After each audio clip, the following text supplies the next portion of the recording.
Alors, lorsque nous avons fini de valider les textes fondateurs, il fallait procéder au lancement officiel de la plateforme qui va marquer le démarrage des activités de la plateforme.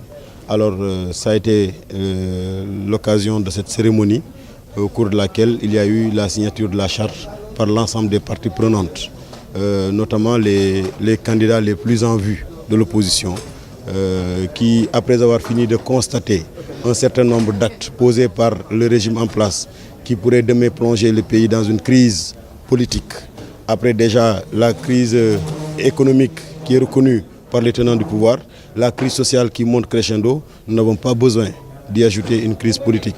C'est pourquoi donc nous avons estimé qu'il était important que l'ensemble de ces leaders et de ces candidats distingués puissent venir signer la charte à la face du monde pour dire leur engagement à travailler pour la transparence du processus électoral et pour la défense de la démocratie sénégalaise. Nous voulons par la prévention, par l'anticipation, empêcher ce hold-up parce que c'est la seule condition, des élections transparentes qui traduisent parfaitement l'expression du suffrage des citoyens, constitue la condition sine qua non pour la stabilité et la paix sociale qui sont la richesse du Sénégal.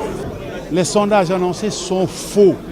Aucun sondage ne donne à Macky Sall une majorité absolue, même pas 40%. Donc aujourd'hui, on essaie de préparer l'opinion. Même le fait de dire que nous avons 2 millions de parrains participe à ça. C'est de dire que nous avons 2 millions de parrains, si nous annonçons une victoire au premier tour, c'est logique. Mais nous ne sommes pas dupes. Et nous travaillerons à édifier l'opinion sur la réalité. Depuis les élections calamiteuses de 1988, aucune élection ne s'est tenue au Sénégal sans que les acteurs politiques n'aient eu à se mettre d'accord ensemble, ou si ce n'est pas tous, la majorité, sur les règles qui gouverneront ces élections. On va vers des élections vers lesquelles déjà énormément de problèmes sont soulevés et que le pouvoir reste sourd face à toutes nos demandes.